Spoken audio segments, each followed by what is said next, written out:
everybody? What's up, everybody? It's your boy, Coach T with Chicago Bears 360.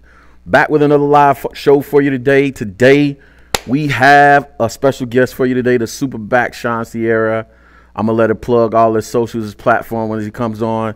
Today, we're going to really talk the state of the Bears, man. Coach is feeling kind of gloom, man, and whatnots. But hopefully, hopefully Shawn can talk me off the ledge a little bit. We're going to jump into a few topics. We're going to discuss Luke and Allen, man, and whether there's more questions and answers. We'll get into whether we should sit or keep playing Justin. Talk about draft positions and areas of need going into the draft this year. Y'all know what's next, man. Cue the intro, maestro. Welcome to Chicago Bears 360. Keeping it a buck with Coach T.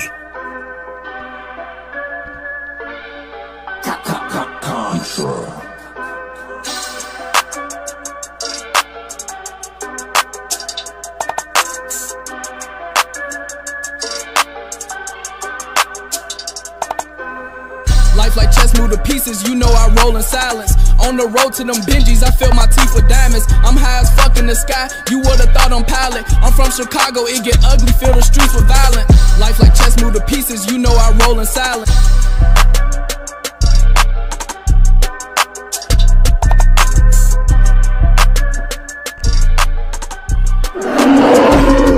Past, present, future. We bear down.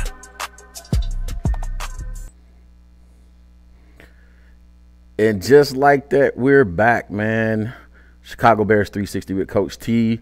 With the super back, Shawn Sierra on the show, man. Thanks for joining us today, man. Taking time out your busy schedule to come talk Coach T off the ledge, man. I don't know what the heck is going on, man. The Bears coming off a 31-10 defeat. No Justin Fields. But probably the most discouraging part is losing key players, man. Eddie Jackson potentially done for the season. Darnell Mooney is done for sure. Matter of fact, I think Eddie's done for sure. But we'll get into it. It's just, you know what I'm saying, the hits keep coming. But Shawn is going to help talk me off the ledge a little bit. What's going on with you, buddy, man? Introduce yourself to the people, man, your platforms and all that stuff before we get going too deep, and then we'll get into it. What's up, guys? I'm Shawn Sierra with Sports Zone Chicago. Oh, you can't really see the shirt. With Sports Zone Chicago, make sure you check us out on all platforms, on Facebook, YouTube, and on Instagram. We are at Sports Zone Chicago. On Twitter, we are at Sports Zone Chi. That's CHI. And if you want to follow me on Facebook, Twitter, Instagram, Snapchat, and TikTok, I'm a TikToker. I know. Don't. Right? TikToker, but I'm trying to get over there, Shawn. I'm trying to get over there too. It's all right. Yeah, all one handle at the Shawn Sierra, TheShawnSierra. We also have a mobile app. You can download our mobile app, or you can listen to our my network, which is Sports Zone Chicago. Our staple show with Shawn and Maya in the morning. We come 3 days a week. You can download the mobile app and check it out. We also have a Roku channel. So if you have a Roku TV in the house, all right, download the tile, and don't even act like you don't even know how to download the tile. You download the stars, because Power Book 17, Tommy's grandchild, is coming up in like 2 months. So you know you're going to watch that. All right, so you know how to download the tile. Put us right next to HBO Max and Stars and Showtime and all the other stuff. You can watch us live or on demand. So you can check me out personally, and then you can check out Sports Zone Chicago as well. That's what's up, man. So y'all check Shawn Sierra out on all his platforms, man. You're gonna have to give me the plug on some of them platforms, man. If I don't make it back to the sidelines in the offseason, you're gonna have to hook me up, man.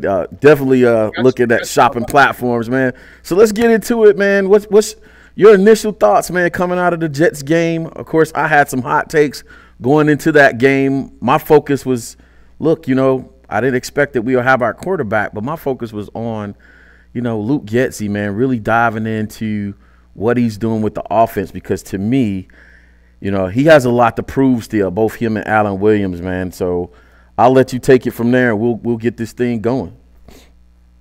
You know, I was happy. I was happy. I looked at it a couple of different ways. One, I knew, well, since we knew Justin wasn't playing, or for all intents and purposes, we knew with it. You know, they're trying to be all slick about it. Like, he wasn't playing. right? And then when they brought up Nate Peterman, game day, we're like, okay, that confirms it, okay. But I want Justin to sit back and watch, because they're going to call a different game for Simeon, because he doesn't have the same skill set as Justin Fields, right? So you're going to call out a 3-step drops, maybe a few 5s, but what you're going to see from him is he's going to get the ball out quickly, because he doesn't have that ability that Justin Fields has. So I wanted Justin Fields to be able to see that and be like, oh snap, okay, here's how I can. Here's a better, a more efficient way to run this offense. So Getsy has to, when Justin comes back, he's got to make sure that he calls a lot of those plays.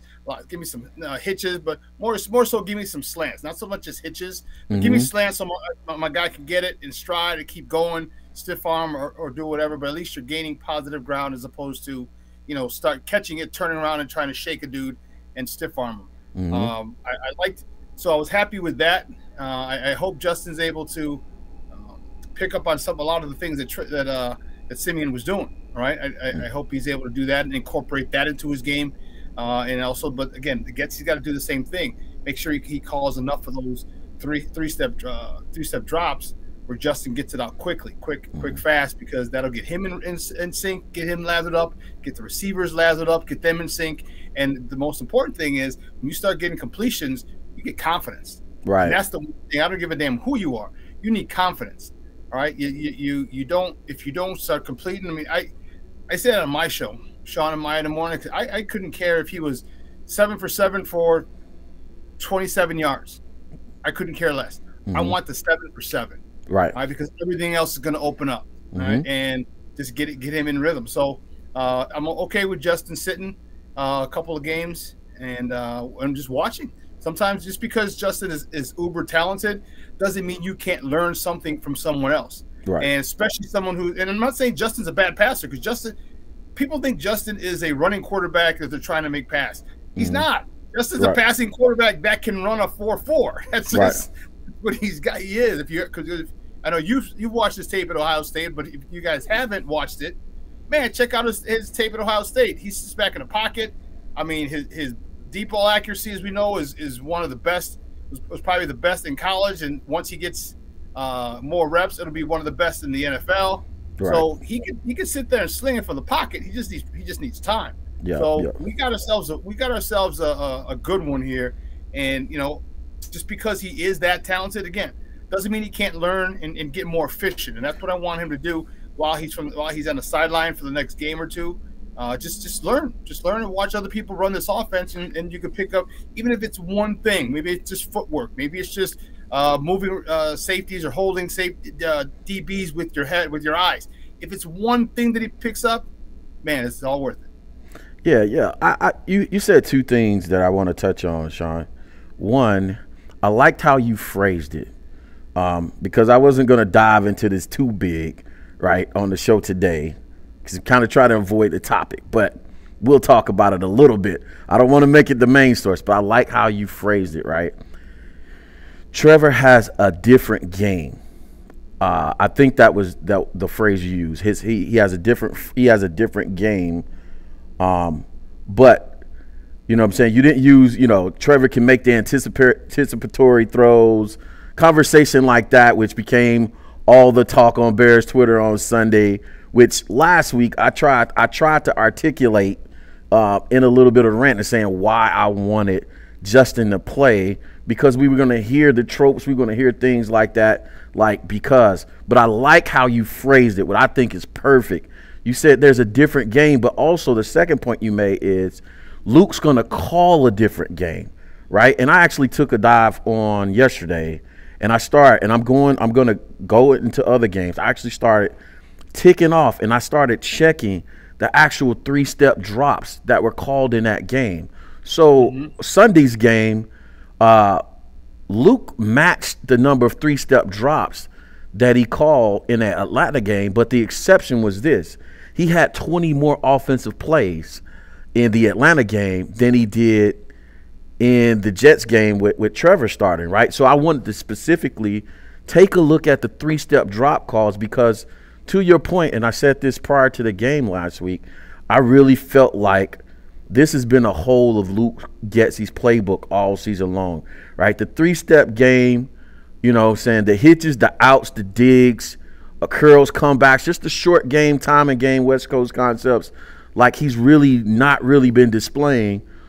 He's shown flashes in the red zone with some rub and pick concepts. Matter of fact, the touchdown throw to Mooney in Atlanta, right in front of me, by the way, was a rub route. It was a pick route, a rub route that he called. So he's shown where he can get this done a little bit, but you don't see the slants as much. You don't see the in-breaking routes, which are, to me, a little bit easier completions anyway. So, yeah, I really felt like, you know, Luke needs to prove, and to your point, you know what I'm saying, I didn't think about it that way. I guess when you frame the question that way, I say, yeah, or you frame the statement that way, yeah, I mean, yeah, he could see, and then also be able to go back and communicate to Luke and say, hey, Luke, give me a little bit more of that stuff. You know what I'm saying? Like, I don't want to sit behind this offensive line all day.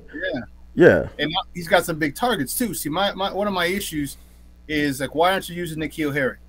All right, why aren't you using him? All right, he's not. I know he's not a great route runner. He doesn't have phenomenal speed, but neither did Brandon Marshall. And Brandon Marshall was a unquestioned #1 receiver, all right, when he was here with us, all right, or with Denver, or wherever the hell he went. Okay, he's got a big body. N'Keal Harry's touchdown, he basically just shielded the DB on that cross, like a post route or some a crossing route, and he just shielded him. He's just a big dude with and Justin put it right on him. This is what we need. Like, I don't understand why sometimes coaches make things more difficult than necessary. All right, N'Keal Harry's 6'4"-ish, right, with a 37-inch vert. All right, Chase Claypool 6'4" with a 40-inch vert. All right, sometimes you just got to say, my guy's bigger, stronger, and can jump higher than your guy. Right? You don't need concepts. You don't need a lot of timing. All you got to do is say, listen, get your ass to the end zone, and I'm going to throw it up as high as I can. If you don't get it, it's going in the first row. All right? And go get it. And if it goes in the first row, say, you know what? I'll just lower it a little bit, because these are easy touchdowns that the Bears are not getting, and I have no idea why. Touchdowns and completion. Here's the thing. I want to stick right there because I had a little Twitter debate with somebody Sunday. Maybe it'll help to hear from a different voice, right? So, three-step drop. This guy wanted to debate with me about, you know, reads on three-step drop. And I'm like, hey, you know, there's not a whole lot of progression reading with a three-step drop. It's going to be a quick something hitch up, one move, like you said, use that big body, and then, you know, quick read, either it's a throw it in the bleachers, or take off running. And to your point, the keep it simple part of this offense is what I'm not seeing, right? Early on in the season, and I've been really not being critical of Luke Getsy up until this week leading into the game, and that was really because I felt like if he called a different game versus Atlanta, right, Justin would still be playing. He'd probably still be out there, right, and available to us. But early on in the season, I'm giving him grace because I'm seeing, or I saw, the run concepts. He was running everything. He was running outside zone, inside zone. He's running duo. He's using toss sweep game. He's using the jet sweep game. He's using power and counter concepts, or power concept, gap concepts. I'm like, this is exactly what we need in Chicago. Like, this is that run style diversity is what we needed. We saw he'll call the play action deep shots, but it was always like the offensive passing game was bipolar. Either we're throwing quick screens or we're taking the shot. You know what I'm saying? So I'm like, okay, where's the short and intermediate game that allows us to get the easy completions, keep the chains moving, and then always I get it. It's not always Luke. I'm probably going to show this on the Thursday show, but I saw something brilliant reviewing the tape today. I said, man, this is awesome, but I like the formation. I like the motion. I just hate the route concept. So he basically had like a ace gun formation where everybody was packed in tight, right? New York was showing man or cover 3. Everybody was packed in tight. And, you know, with cover 3, the corners like to use the sideline as an extra defender. So because everybody was packed in tight, the flats were just wide open. But he runs this long route combination, and behind it leaks the backs out to the flat. And I'm like, that's kind of backwards to me, bro. Just get the wide receivers out in the flat because the corners are so worried about their deep third responsibility. And then on one play, he came back and actually did it, and Trevor threw the deep ball. I was like, I don't know what we're teaching. I don't know what's going on in there, but I was going crazy, man. So if you see something different than me, I'm all ears.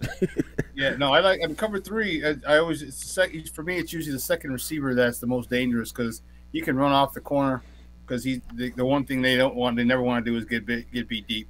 Right. But you can run off a corner and then sneak up, then get it back out there, and it's got to be a quick back.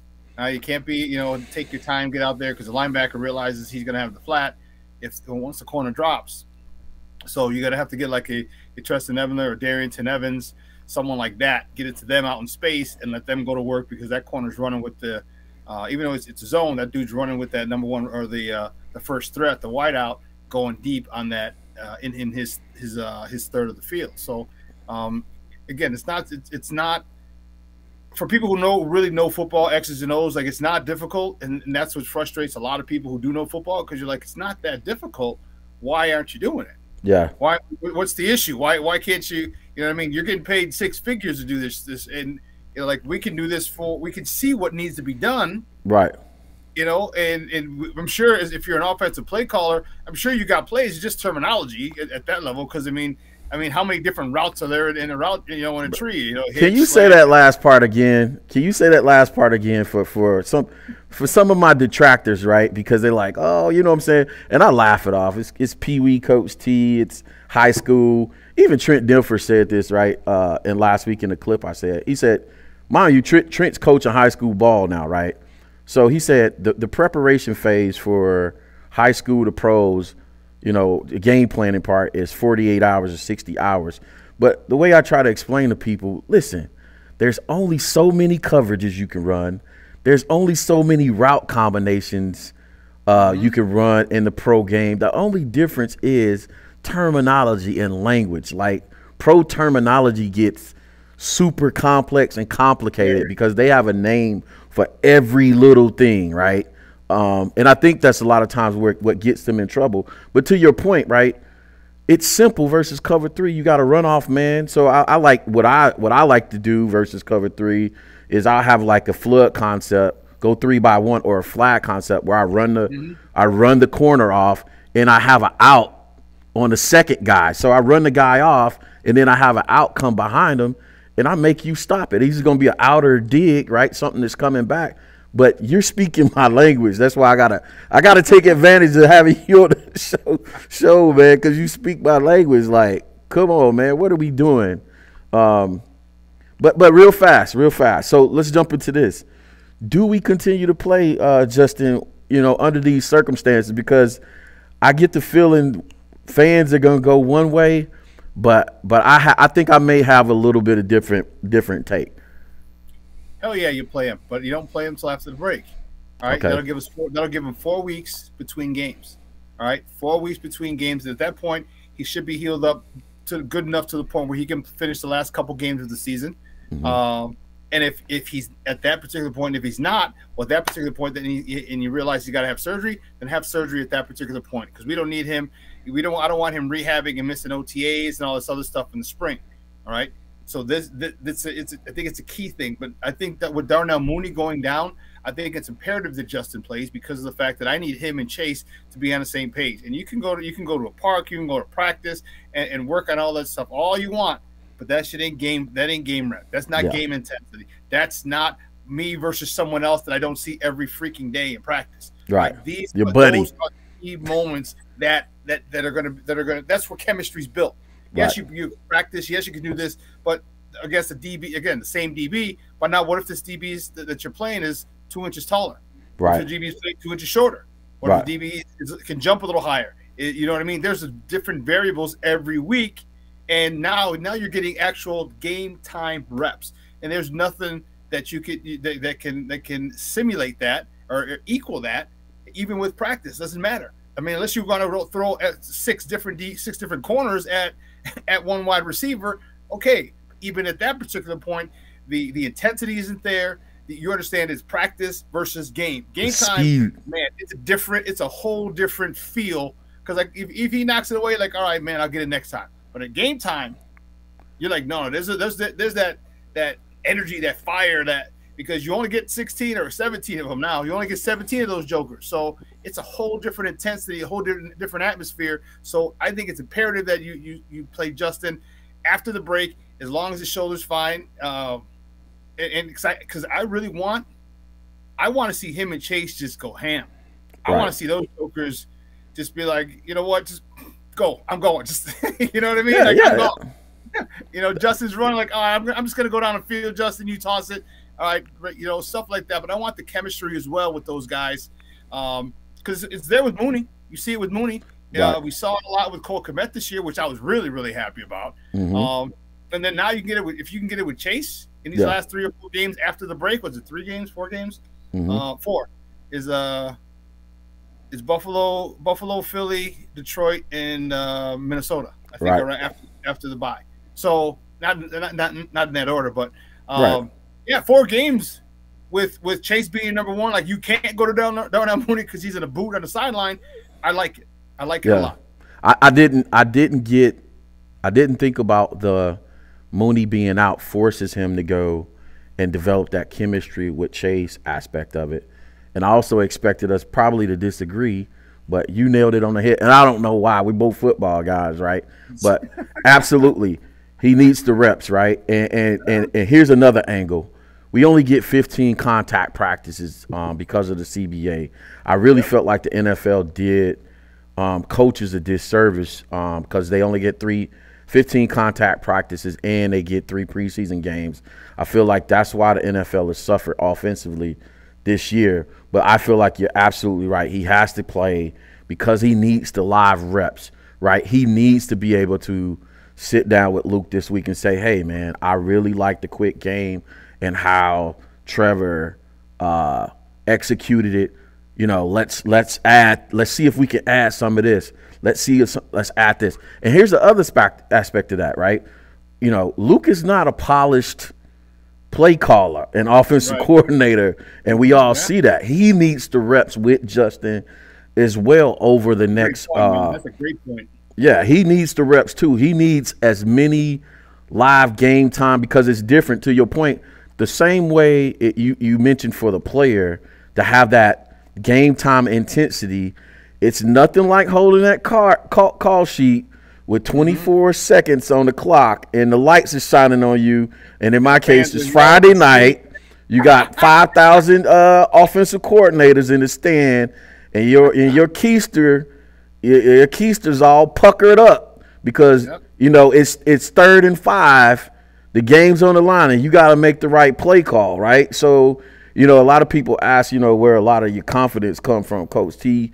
And I wish I had your level of confidence, arrogance, whatever. I tell you what, we hand you a call sheet on Friday night on the clock with 5,000 people in the stands that think they know their job better than you. Let's see how your confidence does, right? But to your point, I feel like that's a great thing. Get the live reps, get Luke the reps, and let's build some momentum. Absolutely, the chemistry with Clay. Because teams are scared of him. I don't know if people are seeing. Yeah, I don't know if people seeing it on the actual film. Atlanta was giving Chase 7 to 10 yard cushions in cover 3 because they didn't want him to walk past them. Like they're like, oh, we'll give you this in front of you. We'll try to tackle you. But they're absolutely scared of him. So to your point, I think Herb Howard made mention of this. He's like, you know, they need to get to the level of this offensive and chemistry where Justin can come to the line, look at Chase and say, hey, if we see this certain coverage, this is what we're doing. And Herb Howard asked Luke the question in the press conference, had they got there yet? Does he have that type of leeway? And he said situationally he does, but right now, you know, he really doesn't. And I'm like, we need to get there. You know what I'm saying? And that's crazy. coach. You know what? Because like that's simple. Like you can go up there. Like remember how Peyton Manning. I know where you're going with this. You know what I'm saying? Like you go up and you see, oh, okay, oh, he's 7 yards off. All right, cool. Get up there, and you can yell whatever you want. You know, Texas, Texas, Texas, Texas, Texas. Boom. Right. And go in your regular count. That's telling him what you're doing. That's telling the line what. That tells everybody what everyone on offense is. What you're doing. There it is. Boom. You get it. You throw it. It don't have to be. It doesn't have to be some crazy thing.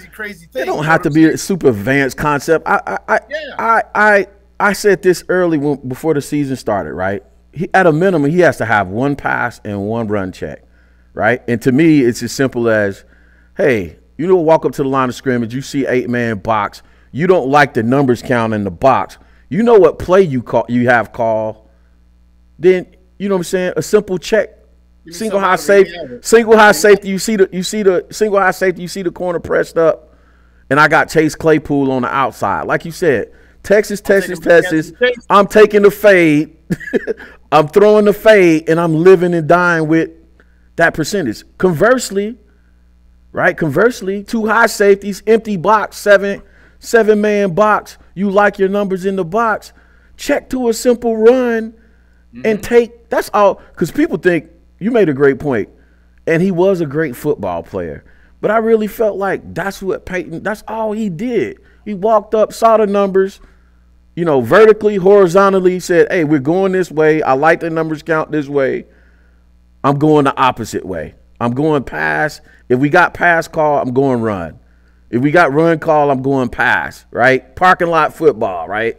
So, man, I got to have Shawn on here more often. It's really that simple, Papa. It really is. You count? Can you count? Then okay. Can you count, suckers? Really? Can you? It's a numbers game. Can you count the numbers in the box? Can you count safeties? Okay, let's play ball, man. Let me get a little motion. Let me see if it's man or zone. Okay, cool. Oh, it's zone. Okay, good. Now, and that's where Justin's got to get to. Okay, it's zone. Here's what it's called. If it's a cover 2, I know where the weak spots are in the cover 2, and I know which guy's going to be there. If it's a cover 3, I know the weak spots in the cover 3. If it's a cover 6, I know where the weak spots are. You know what I mean? That's all got to go as he's putting the guy in motion, and he's figuring out. Okay, boom. What cover is it? Man or zone? Man. Okay, I got this zone. What zone do you think it's going to be? Okay, because obviously you can't tell because you're disguising it, but you have to say, okay, I got to figure this out quickly. It's 2, 3. 4, 6, pretty much it. I mean, maybe a robber somewhere here or there, but you're killing it. No, you're killing it, Shawn. Because I'm glad you're on here, because the people in the chat are not hearing this for the first time, right? So they'll tell you. I showed them the acronym SDL, safeties. So reading coverage, safeties, depth, leverage, right? Count the safeties, cornerback depth and leverage, right? But you made a great point. Also, the pre-snap motion. So if I count, I know what the safeties is doing. I have a guy in motion. That play I described earlier where the flats were empty, I said, I love the formation. Everything was tight. Then he sent a guy in motion. I got single high safety, and the flats were tight. He sent a guy in motion, and the corners never trailed. They didn't move. Oh, the flats wide open versus cover 3. Throw the damn ball. Throw it to the flat. Like that check has to be in. Like that check has to be in. It's more art and science at that point. I don't want to go too crazy. You get me excited, man, because you speaking my language right here, bro. I'm getting super excited because sometimes you feel like, on this side of it, you feel like it's just you, right? And you have to explain this stuff a lot of times. You feel like, man, am I crazy? No, it's and it's no disrespect to other people, but I mean, unless you coached it, unless you had game time reps, you know what I'm saying? We talked about Getsy. I mean, you've coached it. You've been coaching for how long, Coach? How long have you been coaching? Off and on for about 7 to 8 years.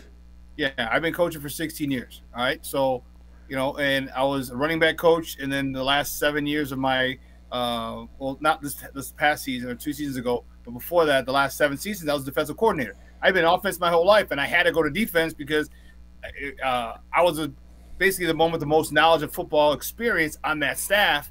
Sometimes you get pulled over there. Yeah, he's like, well, he goes, you used to.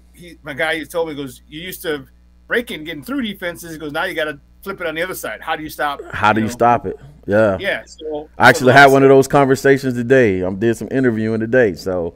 Yeah. So it's it's no disrespect to anyone else, but it's a lot. There's a lot of work, and you have to understand it, and you have to it's people think, why didn't you do this? Why when people were talking about Justin, like Justin, he's wide open on the left side. Like, yeah, true, he is. However, at this stage of the game, Justin's progressions, if his progressions start from the right and the guy on the left is open, he's not going to get it to him till second or third read. And it was like, he's a bust. He's missing. Like, no, you don't understand. I feel like I heard this before. his progression on this play is from right to left. Yeah, right to left. So is it left to right? That guy's open. Yeah. Okay, maybe the next play is left to right. Who knows? Yeah. So. Do you have a left to right read? Yeah. Do you have a left to right read? Do you have a right to left lead? Do you have a high low read? Like, matter of fact, somebody, one of my tweets kind of went a little bit viral on the Russell Wilson missed touchdown a few Monday nights ago or Thursday nights ago, and they were beating him up. Missed the right guy. I'm like, bro, you guys are cooking this guy. He had a left to right read, and this guy was the last read on the backside. Of course he missed him at this phase of the season. Of course he missed him. I said, now in 2 weeks, 3 weeks, you know what I'm saying? Instead of him going 1, 2, 3, 4, he goes maybe 1, 3. He skips 2 and goes straight to 3. He knows, okay, in his library, this was open in this game. I have that experience, man, but this is why, Coach T, this is why he's got to play. Yeah. Because when you get Chase Claypool and you see his man, all right, it might be a right to left read, but like, wait a minute, this dude's 5'9".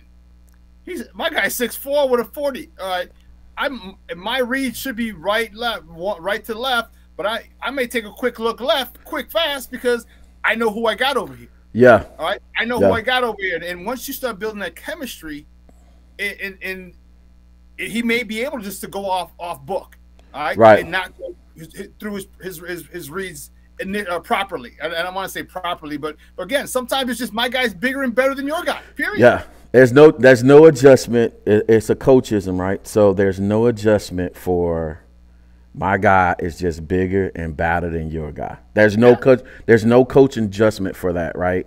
And then I like this one too, where as an offensive coordinator, we're just practicing music theory, right?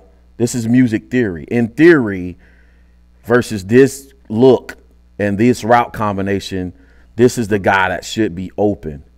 But when you have Miles Davis at quarterback, right, we can go from music theory to playing jazz, right, and understanding when I come off of the music script and I can go, like you said, and we're at the phase right now where we're just learning theory.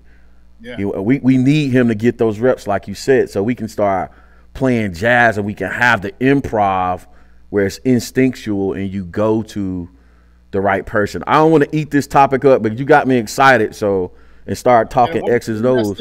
One last thing, Coach, is that a couple of weeks ago, on CBS up here, the Bears were playing it was on Fox. So the Bears were playing on Fox like they always do, but they were doing a thing on Jalen Hurts. I think they were 6-0, the Eagles at the time. So they did a thing on Jalen Hurts, and they had this slow, dramatic walk into the facility and blah, blah, blah, blah, blah, blah. And he sits down, and the first words that come out of his mouth, because at that point they were undefeated, 6-0, and destroying everybody. He said, "This is the first time I've had the same play caller for 2 consecutive years since high school when my dad was coaching me." Wow. Justin Fields has had 3 different systems in 3 years. Right. He's had 4 different play callers in 3 years. Right. He got brand new receivers, except for Darnell Mooney this year. Right. So, you can't expect him to be in sync with EQ St. Brown, with Byron Pringle. Hell, they just got Chase Claypool like 10 minutes ago, so they're not in sync yet. All right, so you gotta give those guys time. And people don't realize sometimes that it's not just the quarterback that has to learn the offense. All right, remember Cutler some people may not like Cutler. I love Cutler. A lot of times Cutler's picks weren't his fault. Most of them were. Don't get me wrong, because I don't want people to say, but sometimes you cut off a route, or you misread something that was on a receiver. Cutler's not going to go on the platform and say, well, yeah, he misread the route and caused me to throw a pick. He's not going to do that. Right. And people say, oh, he threw it right at him. Like, yeah, because the wide receiver misread that. So right. It's not and what was the biggest thing with Devin Hester? Devin Hester wanted wide receiver money, but he couldn't read on the run. Right. Right. So figure it out. So it's not just the quarterback that's got to understand it, because Justin, if you guys remember, Justin, one of the aptitude tests they give you, Justin scored the highest on it in history of that aptitude test. Right. So he's not a dumb guy. Right. He's not a dumb guy. It's everybody else who's got to get to that level of understanding the playbook like Justin. And again, this is why Justin has to play, because there's nothing like live bullets. Nothing. Right. I agree. Like live bullets. So I agree. It's not going to be a popular take, but I'm telling you, I agree. He has to have the live reps. The last 4 weeks, you said the last 4 weeks, it's going to be hard for him to keep him out of the Green Bay game. I don't know about that one. That's always sketchy, but he needs the live bullets, and Luke does too. Let me skip to the defensive side of the ball, because conversely, I can see stuff going on over there. We can't get pass rush, obviously, but to me, what's more alarming is these guys can't play square to the line of scrimmage on the defensive line all the time. They keep opening the gates on their run fits, and it absolutely drives me crazy, because it's like Olay. You know what I'm saying? I'm not. It's no gapped integrity in the run game, and they can't really get themselves enough opportunities on third downs to really be great at the pass rush game. That's one aspect, the personnel part of it. But then a little bit alarming as well is some of the calls I'm seeing were slanting and stunting in situations, and it just seemed to be, away from where the plays are going. Like I see a few times where Allen is getting caught with his pants down because he's trying to manufacture that penetration that 4-3 needs, right? What's your thoughts on Allen and the defense, and his calls and the personnel and so on and so forth? I can't fully evaluate them. Yeah. Right. You're giving them second team guys going up against first team O linemen, first rounders, second rounders. You know what I mean? Like it's literally little sisters of the poor. Right. I thought we'd get a lot more of AQM, Al-Qadim Muhammad, because he was in the system last year. Right. It signed him to a 1 year deal, or maybe a 2 year deal. I think it was a 1 year deal. All right. It's a prove it deal. I'm expecting this guy to go ham.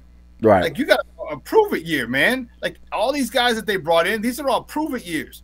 Why you're not able to handle that, especially if you're coming off the edge. If you're a D tackle, okay, a lot of times you'll get doubled and you're chipped by the nose, or if you're a D tackle, you're chipped by the center, or you know what I mean? But if you're a D end, come on, man. Most of the time, if you're not getting chipped by a tight end or a back, it's you in a tackle. Right. And you can't get past them once a game, one time. Right. You know what I'm saying? Like, okay, if you get chipped, he slows you down, and okay, the guy has enough time to just get pressure. Jeez. Right? But damn, how many times are you one-on-one up with an offensive tackle? At least 10. At least 10. You can't get the quarterback once. Yeah. Once. Yeah.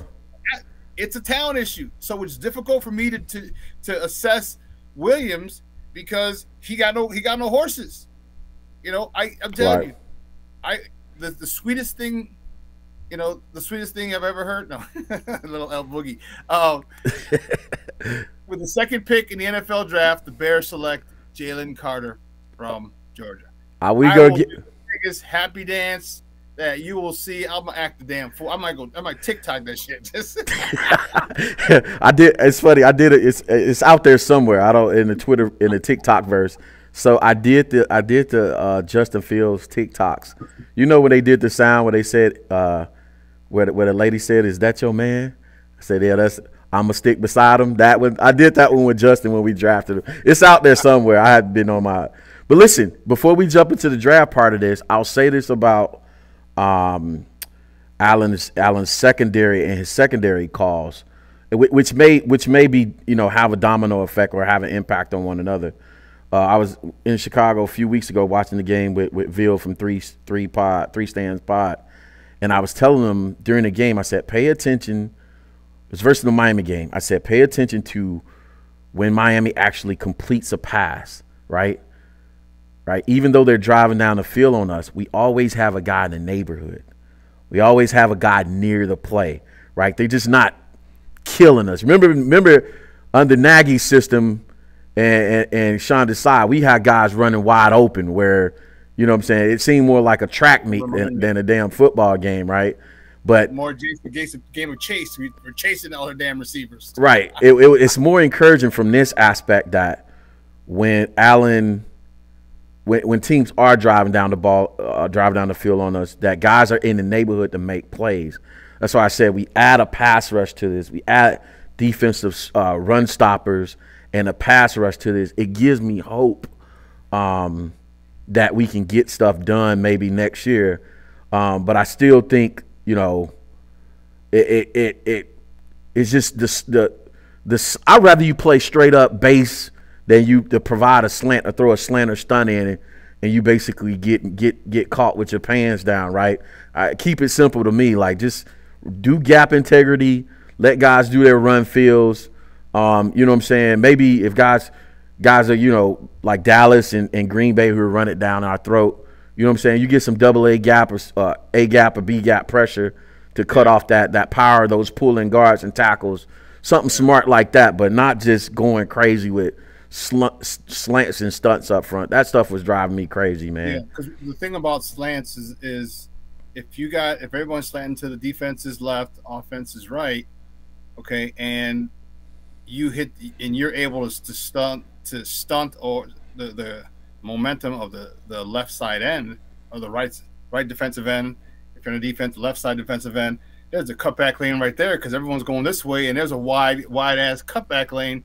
And if they have a fullback, they have something because they're not able, because you talked about gap integrity. These guys, the talent level is so inferior, yeah, that you can wash it down, turn the shoulders of that defensive end on one side, and here's where, thank goodness, Jack Sanborn has been shot like shot out of a cannon since the trade. But I mean, you just can't keep putting guys in that situation. So yeah, you know, it's the talent level is the biggest issue. All right, but then also one of the things that I don't like with Coach Williams, you know, you talk about there's always guys in the neighborhood. I used to hate when I was the D coordinator, I would yell at my guys, do not cover grass. Right? You have a zone that you have to get to, okay, but you don't get to that zone, turn back and look at the quarterback. Right. Because the quarterback, if you're looking at the quarterback, you don't know who the hell's behind you. Right. Coming to your left or your right.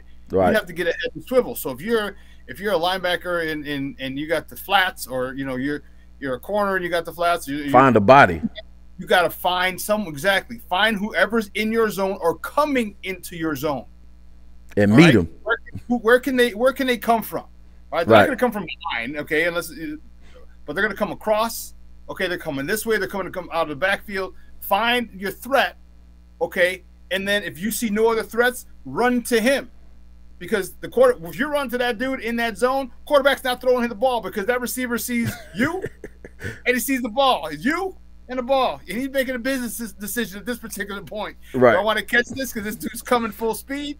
Or do I want to accidentally fumble it? Or, you know what I'm saying? So that's one of the things that the Bears have to do a better job of, is when they're in zone, okay, get their eyes not fixated on the quarterback. Find someone in my zone, okay, and run to their face mask to face mask, run right to them, because that'll scare the living dog shit out of any wide receiver. If you're waiting, you settle in a zone and you're waiting, all of a sudden you see that dude coming, now your head's like this, and yeah, you make a great point. It's almost the same.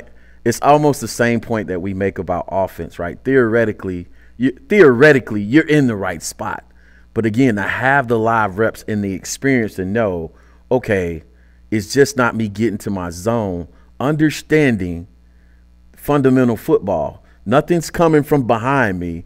I'm in my zone. Know where the receiver's coming from, right? You know where guys are lined up, to your point. You know where guys are lined pre-snap.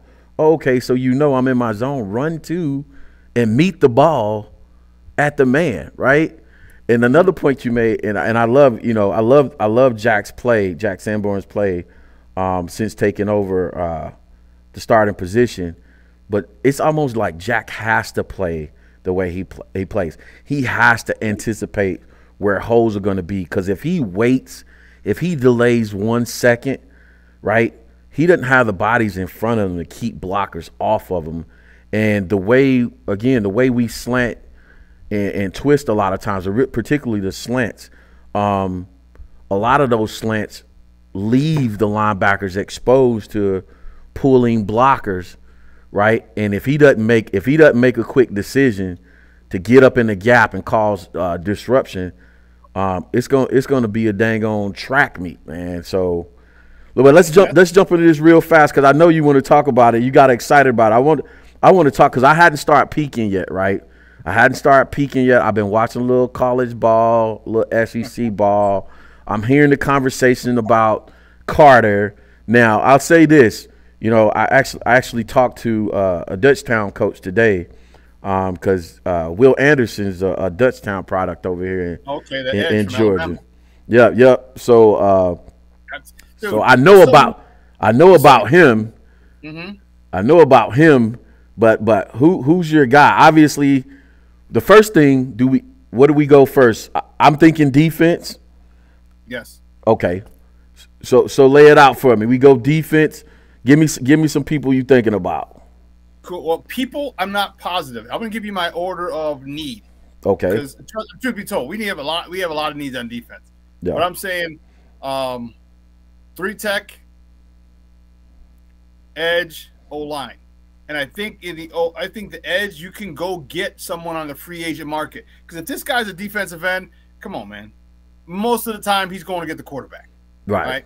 There's not a lot of I gotta get in sync with my defensive line. No. I'm going to get the quarterback. All right. Right. 3 tech. That's my affinity for Jalen Carter is as such, because you got to stop it. That defense is predicated. You need a Warren Sapp. You need a Tommy Harris. You need those dudes. All right. And if we get that makes, first of all, that doesn't solve everything, but that makes all the other problems a lot less severe. Right. Okay. Because what you just talked about, Jack Sanborn anticipating, because he don't got the hogs up there. Imagine if he got some horses up there. Yeah. Imagine if he had some horses up there who could protect him. Yeah. You know what I'm saying? Like, this guy's got no protection. He's still making plays. You know, and that goes to show the intelligence of Sanborn. It shows intelligence. Once he sees a play, well, he's seen it a million times on tape. Because you don't run and cut those hit those gaps without watching it on tape a million times. Saying, okay, this is a play they're running this formation. Let me double check. Boom, and I'm gone. All right, you've seen it. So it's a testament. Again, this is what people don't understand. It's a testament to him for being in the film room, taking his film home, and watching this stuff at the house, at the crib. But you know, I would love to find out. I wish someone could tell me that Jack Sanborn has no damn furniture in his house except a big 80-inch TV and a VCR. That's what I'm talking about. Up at night, his eyes bleeding because he's watching film, right? He got the clicker. Dude, that's it. You know, and like, because if someone says that, I'd be like, oh, yeah, I can see that. Yeah, I mean, he has to be a maniac with this front. Like, he has to be 3 plays ahead. Like, oh, I know this formation. I know what they're going to run in, because I can't count on the guy in front of me to keep bodies off of me. I have to hit the hole, you know what I'm saying, almost damn near at the snap of the ball, right?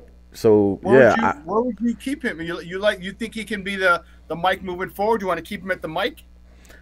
I mean, yeah, you know, similar to certain positions on offense, right? It's about continuity, right?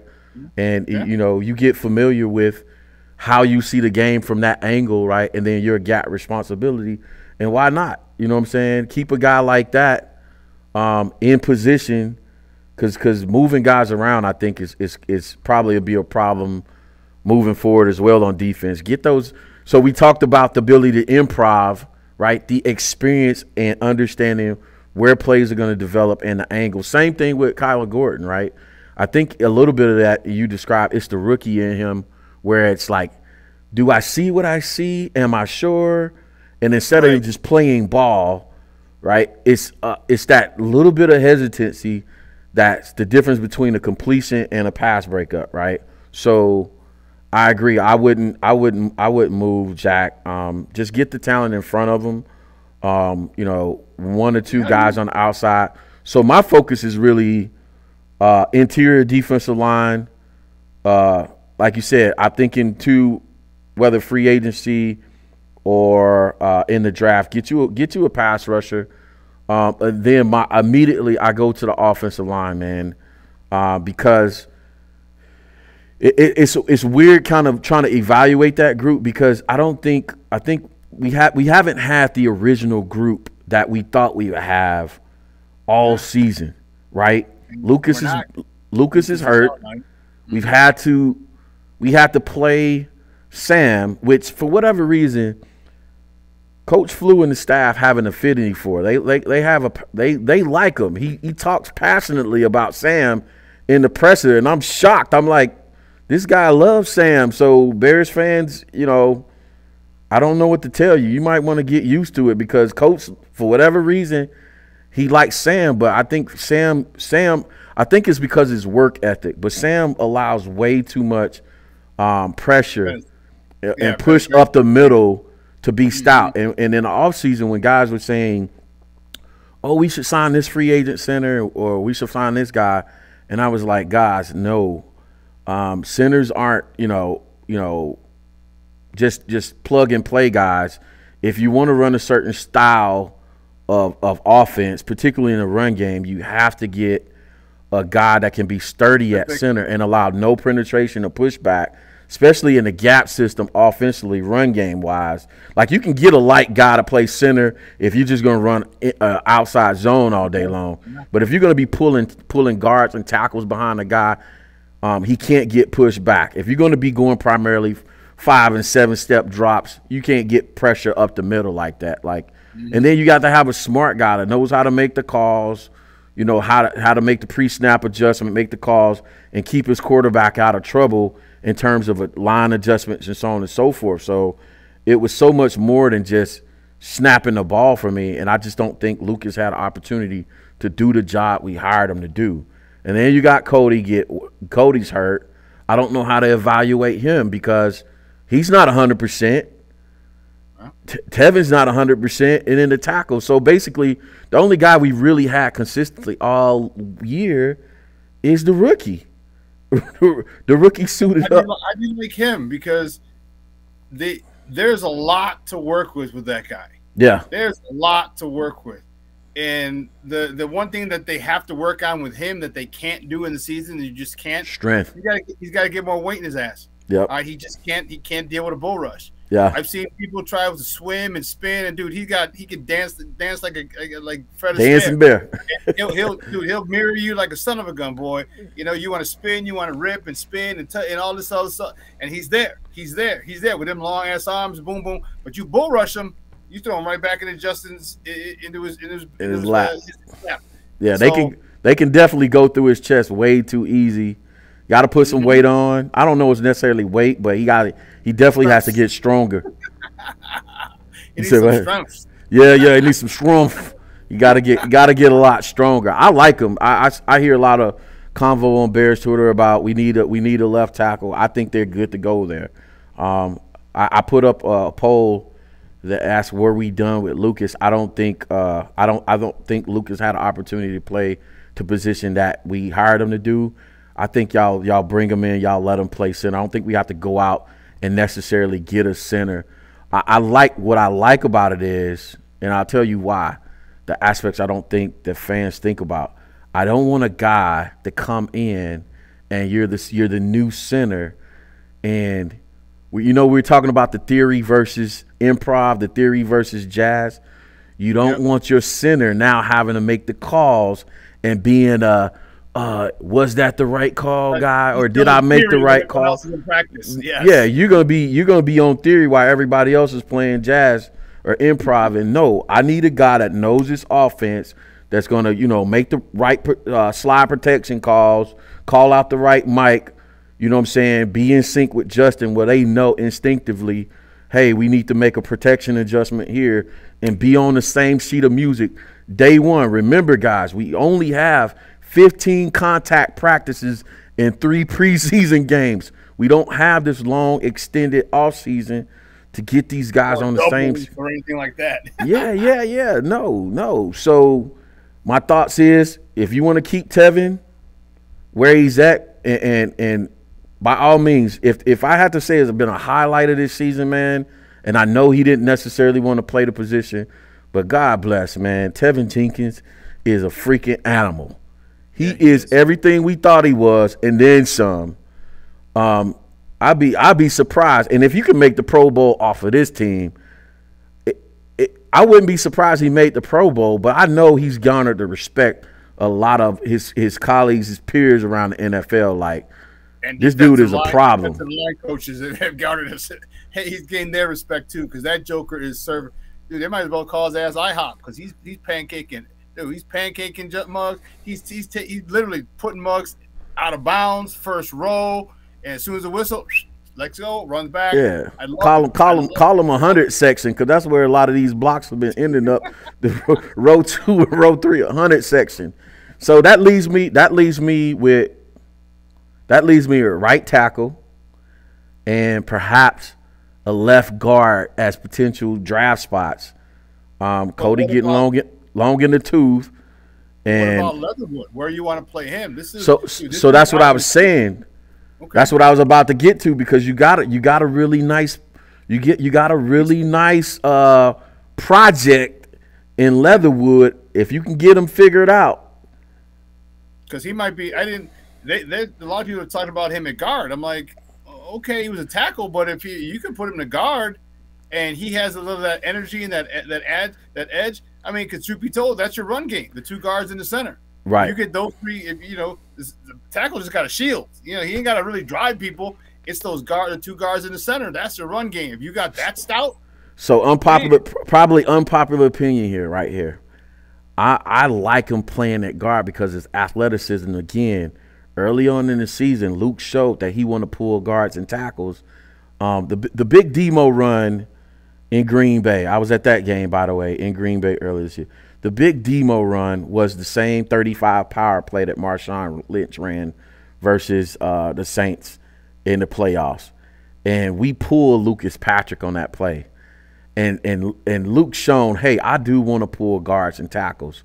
So he has to get some athleticism up there in the interior. And Leatherwood can do it. He can pull. He can base block, and he can pull across formation. You guys see these highlight videos of Trent Williams, you know what I'm saying, pulling, and his foot speed matching that of Christian McCaffrey. Like, this is a unique clip out there where Trent Williams pulls on a toss sweep, and you pay attention to his feet, and his feet are chopping at the same rate that Christian McCaffrey, like running back type feet. And I'm like, bro, this is a coach's dream right here. This is crazy. You need guys like that on the interior, so you can, like you said, it's a numbers game. You want to be able to manipulate the numbers when you split the line of scrimmage in half and get bodies to cross formation, right, and set your guys up for success. So I like him at that position. If he works out, then now you just need you a tackle. Yeah, because you're going to get some strength on Braxton Jones, and if Leatherwood and Jenkins are good at the guards, and so you talk about Patrick back at center or Whitehair at center. What are you thinking at center? I think like I said, Patrick gets the first crack at it, man, because anybody you bring in, again, they have to learn. They got to learn the lingo. Right. Again, fans, it's not just snapping the ball. It's just not pass pro. That center is the quarterback of that offensive line. Mm-hmm. The center is the quarterback of that offensive line. He's equally as important as the quarterback, because if he slide protects the wrong way, sends guys the wrong way, calls out the wrong mic, if he doesn't have the experience of knowing which guys are fainting, which actually guys are actually blitzing, which guys are fainting, if he doesn't have that, again, live reps, live bullets where he knows, oh, this guy's bluffing, he's not really calling, so I'm not going to slide protect. Because what do defensive coordinators do? They're going to show you they're going to show you the right hand and punch with the left, right? So they're going to show you the numbers on one side, but they're going to send the numbers from the opposite side. You need a guy to know, oh, okay, they bluffing. I'm not slide protecting right. We're going to keep, we're going to keep base protection in, or we're going to go, we're going to slide to the left, what I call lightning call in my offense.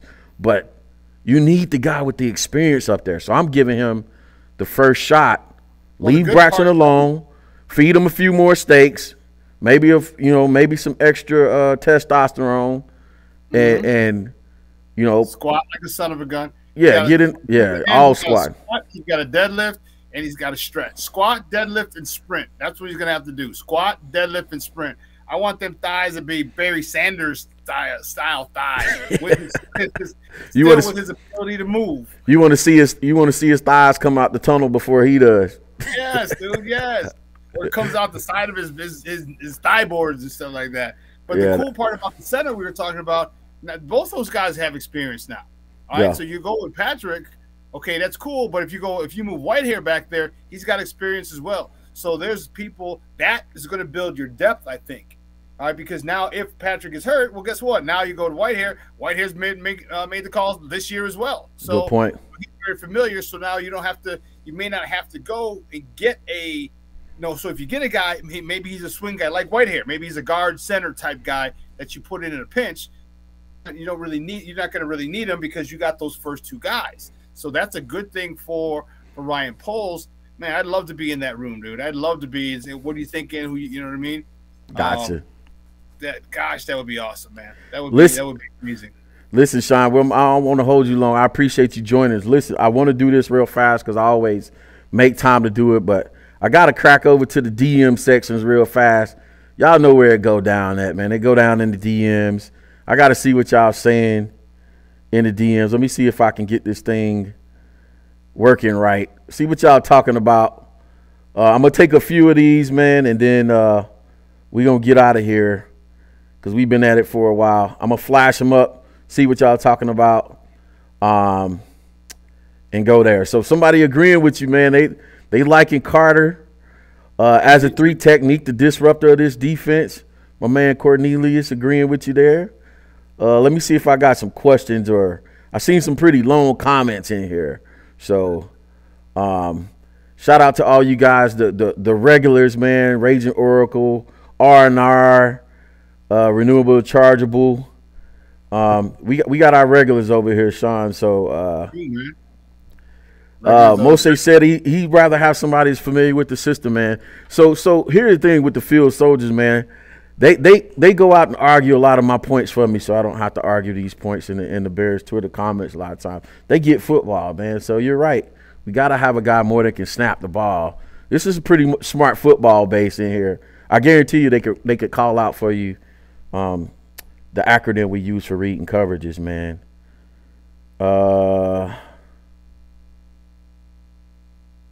Let's see, man. I'm trying to see if I can grab a question. But they straightening each other's out in there. Let's go with R&R's draft order, man. You can't really see that real well, but I'll call it out real fast. R&R's draft list. Let me get you on the board. He said 2 DTs, a DN, cornerback. You want 2 of them? Man. A safety, offense. So now that we didn't catch this point, we do got 8 picks now and 130 mil. But I think you can split those. So where you has 2 positions, I think you can split those between a free agent and a rookie. In the drafts, yeah. Yeah. You can split those between with 130 mil plus. Hey, when we were in Atlanta, we were at the Atlanta game a couple weeks ago. My resting comeback for all the people talking trash for me leaving the stadiums was, hey, man, we got 8 picks and 130 plus million. I know you guys got about 8 million, so you can talk trash all you want, man, but it's gonna be a shopping spree. But I like this R&R. I think if you split the DTs, a free agent, a rookie, and that cornerback, a free agent and a rookie, that shores up the other side opposite of Jalen Johnson. I like the DN. Me and Shawn said that DN probably comes out of free agency. I don't know if that's too expensive for our blood, though. Right? Let's not forget this. 1-year deal. let's not forget this. People are really surprised, like, oh my God, I can't believe Jack Sanborn went undrafted. Well, people forget he was slated to be a 5th or 6th round pick. All right, I mean, I think high was like a 4th round pick, right? Mm-hmm. But people forget that the NCAA has given the athletes an extra year of eligibility. Okay, so what happened is guys who were supposed to come out 2 seasons ago, okay, had that extra year, and then basically all the athletes had the year, everyone who's in college. So you're going to have guys coming out. So what happened last year with Jack Sanborn is there are a lot more people coming out because they took advantage of that extra year, but still the same number of draft slots. So, if you got, I'm not going to do the math, but just say, 250 slots, all right, and you usually get, 400, 500 guys, and now you got 700 guys, 800 guys. All right, you're going to get quality that doesn't get drafted because there aren't enough draft slots. Yeah, and we call this the COVID effect, right? Yeah, and that's going to happen again this year because there are going to be people who took advantage of that extra year that the NCAA gave them due to COVID. So his staff that he has now this is going to be their first time because his scouting staff. My guy was on there. Mark Sadowski was the director of college scouting for the Bears. He and I went to high school together. So they're responsible for all these guys. Okay. And then remember, and 10 seconds after the draft was over, like, all right, you're all fired. Right. They brought in their own guys. So now Poles has to make sure these guys are able to come up with the Jack Sanborns, the undrafted free agents, the 6th and 7th round picks. All right, but especially the UDFAs, because there's so much talent in this draft as well because of the extra year that people got. Great just point. Don't worry about the fact that, Jack Sanborn didn't get drafted. There was just not enough draft slots. That's all, with an excess of people.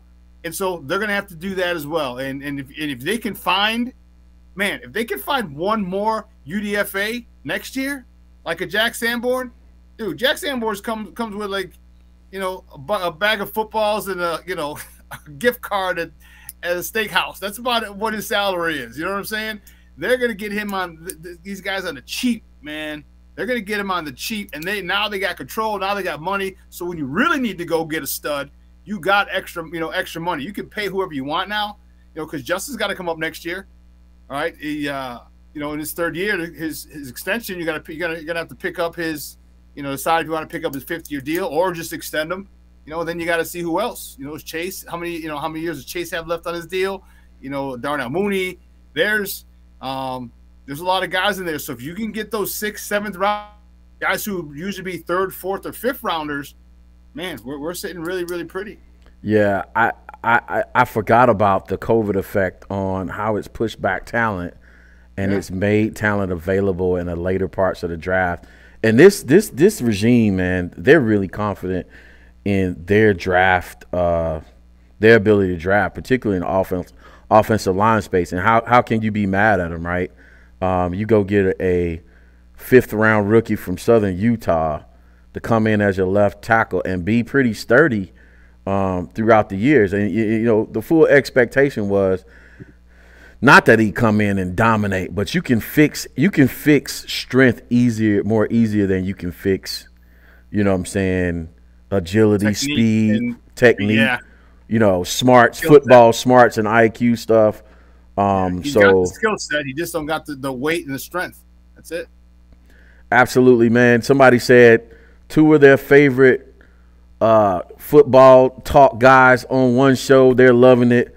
I think that was Cornelius in the comments. Listen, it's a small world, man. Me and Shawn been talking throughout the season off and on for months, man.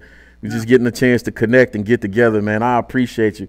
Definitely appreciate you coming on the show, man, and talking football nerd stuff, man. You know how it goes, man.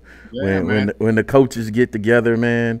I had some conversations with some guys today. I'm actually interviewing, man. Excited about the upcoming season, so hopefully I'll be able to get back out there, man. But I appreciate you coming on the show, man, and spending some time with us. I don't want to belay you, man. Thanks to all the field soldiers in the chat, man. Y'all know how we do it, man. This is your boy Coach T with Chicago Bears 360. That's the super back, man. Shawn Sierra, plug your stuff one more time before we get out of here, Shawn, and we're going to wrap this thing up, man. Guys, remember, you can follow Sports Zone Chicago, please, on Facebook, Instagram, and on YouTube. We are at Sports Zone Chicago. On Twitter, we are Sports Zone Shy, CHI, Sports Zone Shy. All right, we have our own app, our own mobile app. So wherever you get your iTunes, Google Play, Amazon, Walmart, Kmart, 7-Eleven, Zayre, Zemsky, wherever you get your apps from, type in Sports Zone Chicago, download it, take us with you on the go. We have our own Roku tile. All right, we have our own Roku channel. So if you got a Roku TV in the house, do us a favor. Download that tile. I don't care if it's in the kids' room and you're never going to use it. Just download it. Just do us a solid. We appreciate it. All right, and then you can follow me on all platforms: Facebook, Twitter, Instagram, Snapchat, and TikTok. Don't even go with me with the TikTok. But yes, I'm a TikToker. All one handle. I want to see them dances, man. We got to see them. We got to see them dances going on. Oh, dude, I grew up dancing, dog. I grew up dancing. Listen, Shawn. The next time I'm in town, man, I don't do the drink no more. But we definitely got to get together, have a cigar or something, man. Oh, and shit. chop it up, man. I gotta wait till the weather cool out around there because this is not my season. But I'll definitely hit you up before we come to town, man. Listen, cool. Chicago Bears 360. We in the building. Appreciate y'all joining. I'll see y'all on Thursday, 7 p.m. Then we're gonna come back Saturday for a 12 noon show to prep for the Green, that team up north, man. Y'all know what it is. The inbred team up there. Hey, I have stories for you from my trip up to Green Bay, my first ever trip up to Lambeau this season. It's very interesting. I have to go to a game. So I've been to Green Bay. I've actually passed. A good buddy of mine was a sports agent for a while, and one of his clients. I don't know if you remember the name David Bowens. Anyway, he was yeah, he was on Miami and DN Miami, and he was with Green Bay, and we went up to see him. And it was just a crazy town. It was in the summer, so it wasn't during football season or anything. But I that's one thing I have to check out my bucket list is, as much as I those people up there and their fans are inbred. You still got to go and catch a game at Lambeau. It's one of those things. Like I've been to Yankee Stadium, been to New Yankee Stadium. I've been to Fenway Park over there in Boston. There's just certain things, and one of those things is a game at Lambeau. So I definitely need to do that in the near future. Do it. I guarantee it'll be a one and done experience because I've done it and I don't have to go back. I promise you that, man. But we'll get into it, man. I appreciate you, Shawn. Listen, guys, we out of here. We'll see y'all on Thursday. Until then, man, y'all bear down.